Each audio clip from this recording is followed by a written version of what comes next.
friends, I hope you are doing awesome. Very excited for today's guest on One Question with Mr. Sharp. We have author Phil Bildner on the show today. Phil's a former classroom teacher. He's a great guy, cares tremendously about kids, writes amazing books as well. Phil recently began a full-service author-illustrator booking agency where he helps bring authors and illustrators into classrooms and into conferences, and it's just amazing. I love that he's providing this service for authors and also for schools. It's a great thing. But my question was like, Phil, schools' budgets are tight. We don't have a lot of money. Why should schools spend money for author visits?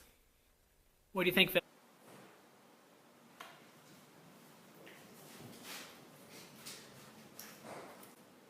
Thanks, Colby. Thanks for asking me to answer your one question this week.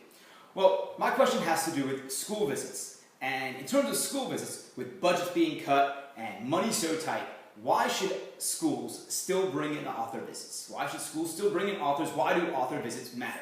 Well, when I started preparing for this question, when Colby asked me to think about it a couple weeks ago, I started thinking about all my talking points, and I started, revisiting a blog post I put up a few weeks ago. But then Wednesday happened, and I got to tell you about Wednesday because Wednesday is why school visits matter. I visited a school in South Austin. I visited a school in Texas. I visited Cowan Elementary School, the Cowan Coyotes, and it was a full-day celebration of books and reading and writing, and it was everything that a school visit should be. The librarian was Tracy Graham, and from the moment I got there, it was like I was treated like a rock star, okay? There was a reserved parking space for me. There was a zipper sign greeting me. They even called my husband to ask them what type of coffee and what I like to eat in the morning, and, well, I don't eat coffee in the morning, but it was very nice of them. I graciously declined. But Tracy set the tone for the entire day, and it was the administrators, and it was the teachers, and it was the parents, and it was the kids, and it was everyone involved. And Tracy couldn't have done it without her two assistants in the library who were amazing. Paula, Miss Dolores. Miss Dolores just lost her house in Hurricane Harvey, and here she was giving everything to these kids to try and create a day and build community in her school. Because that's what this is all about. So let me tell you about these kids. Let me tell you what we did. So the kindergartners, when I met with the kindergartners, we talked about picture books. And when I spoke to them, I put a picture of Beagle up, the Dan Santas book, and they cheered. They literally cheered because we know that book. We read that book. And yeah, that's the type of reaction you want. And so I got to tell them, yeah, you have to check out his new book. It's called After the Fall. And then we talked about this other book called Jabari Jumps, which I really like. And it's a book about overcoming your fears. And then I asked the kids, has anyone ever told you to be quiet or leave me alone? And I'm like, well, then you got to read those books also. I got to do a writing workshop with fourth graders. These fourth graders got to do a writing workshop with an author. And I showed them my writer's notebook, I showed them my journal, and I told them, just like they have to revise and edit and do first drafts and second drafts, I have to do first drafts and second drafts, revising and editing, and I use a writer's notebook and a journal also. And I told them, just like they listen to teachers and they have to get feedback and take suggestions, so do I, and I'm always looking for ways to improve myself as a writer. And I told them about this book that I recently read. I read this book by Jack Gantos, Writing Radar, which is a writing book for kids. It's an amazing book. It's really cool. But not only is it for kids, it's for everyone. And it had an amazing piece of advice, and it's one I shared with the kids, and it's one I made them write at the top of the page. And it says, I will trust and believe in myself. I will trust and believe in myself. And not only does that apply to writing, it applies to everything. So we did this incredible writing workshop with the fourth graders. Then I got to meet with the third graders. And when I met with third graders, we talked about all these different things. We talked about the I Survive books. And when we were talking about the I Survive books, the kids were all saying which one they loved best. They were like, I like the Mount St. Helens one. I like the Pompeii one. I like the Chicago fire, the Joplin tornadoes, the 9/11 attacks, Gettysburg, all the I Survive books. And it was so exciting to see them amped up about books. And you saw the expression on the teachers' faces. You saw the expression on the kids who weren't engaged, and you saw that, or as engaged. They wanted to be a part of this also. It was, this love for books was literally, it was contagious. But then, through this excitement, I got to share something else with them. I got to tell these kids about book deserts. because they didn't know about book deserts. And I told them I had visited a school a few weeks back, back in the spring, and I told them about it was a book desert. The kids hadn't heard about the I Survive books, and I told them they needed to be grateful. They had such access to books, and they cared about they had a school that cared about them so much to bring in authors, to have a room full of books that they had unlimited and unfettered access to. So I told them, never lose sight of that and be always grateful for that. I talked with them, the fifth graders, we talked so much about graphic novels. First of all, we talked about Real Friends by Shannon Hale and Lei Win Pham. We talked about All's Fair in Middle School by Victoria Jameson. We talked about Hilo, the Judd Winnick series. And then I got to have lunch with these fifth graders. It was like 12 of us sitting around a table in the library, and the library, they ordered in pizza for the kids. They had cupcakes for kids. I got a chocolate one. It was really good. And we got to have these one-on-one conversations. I spoke to this one kid about soccer. We talked about Christian Pulisic and Cristiano Ronaldo. We talked about Borussia, and we talked about Real Madrid. And then that was a perfect segue into talking about Kwame Alexander's books, like The Crossover and Booked. And then we'll talk with this one girl who said, she preferred the Gregor the Overlander books to the Hunger Games books. And that was like, me too, I love those also. They're so much more age appropriate for fifth graders. But we had to talk about books, and we were sitting in this table and having a real live conversation, and it was a way for me to tell them, I see you, you matter.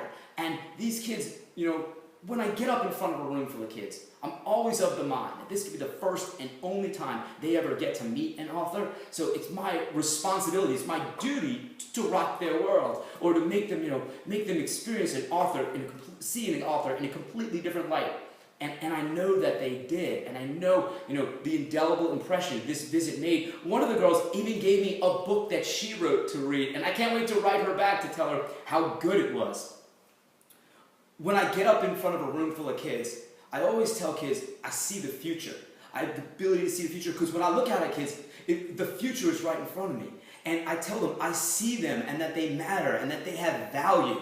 And that's a message they should be hearing over and over again. But to hear it from an author who they view as a rock star, authors are rock stars to kids. This name on the cover of a book, or the name on a binding, when that person is in their cafetorium, or in their library, or standing in their classroom, or giving them that is incredible value.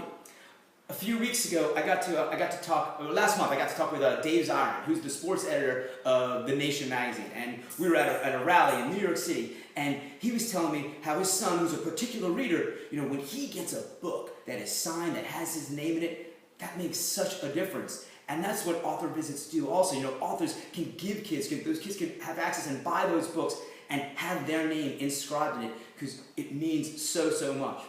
So that's what author visits really are about. And they really are, they're in-school field trips. That's how I look at it. So if you say you cannot afford one, I don't believe it. The cost per child is somewhere between the cost of a Happy Meal and a matinee movie ticket. And so schools that truly value author visits, and they all should, find ways to make it happen. When I sign my emails, there's a signature, there's a quote by Margaret Mead, and it says, "Never doubt that a small group of thoughtful, committed citizens can change the world. Indeed, it's the only thing that ever has." When a community, when a school brings in an author, they have the ability, and they are changing lives. They are changing the trajectory of lives. And I firmly believe that, and so does every other author who comes to school. They know they are making a difference. Author visits make a difference. And that's going to lead me to the question that I get to pose to you. My question to you, as I wrap this up, is what is your author visit memory? If you've experienced an author visit in your school, if you're a student, if you're a teacher, if you're a parent, if you're an administrator, share a memory, share a moment that shows why author visits matter. Hey Colby, thanks a lot. I hope I answered your one question. Phil, that was amazing. Thank you so much. My answer to Phil's question, a couple of years ago, Bob Shea visited Parham Elementary, and right before he went up to present in front of the kids, he asked if we knew of any students that could use a lift. Students that maybe were having a hard time, or maybe something was going on in their lives, and he would love to call on them, and that student would help him draw Ballet Cat. And one of our students at the time was going through a tragic time. Her house had burnt down the week before, and she lost everything. She was an avid reader. She loved to play school. She loved books, and everything was lost. Her desk that she played school at, all of her books, her bookshelf, everything. And so Bob called her up, and she was able to draw a ballet cat with Bob, and it made her day. And the crazy thing is, it didn't stop there. Bob asked if he could send a tweet out, seeing if any of his friends would be willing to send Heidi a book. And Bob said he would also send her some books when he got home from being on book tour. And a crazy thing happened. Hundreds and hundreds and hundreds of books were sent. The next Monday, I think the visit was on a Wednesday, the next Monday, my principal's office was littered with just tons of books. The postman was so confused as to why so many boxes were coming to that school. And that continued for months. And Heidi now has the biggest, probably, home library of any student in our school. Other librarians and teachers pooled money together. They bought her a beautiful Pottery Barn desk, a beautiful Pottery Barn beautiful Pottery Barn bookshelf so that she could put all those books on. And it was just amazing to see this girl's life changed by an author visit. And it blew my mind. It made my heart so full. So I believe in author visits. I think that they're so extremely important. Please answer Phil's question in the comments below. I would love so much to hear about your author visit experiences. Thank you so much for watching. Happy reading.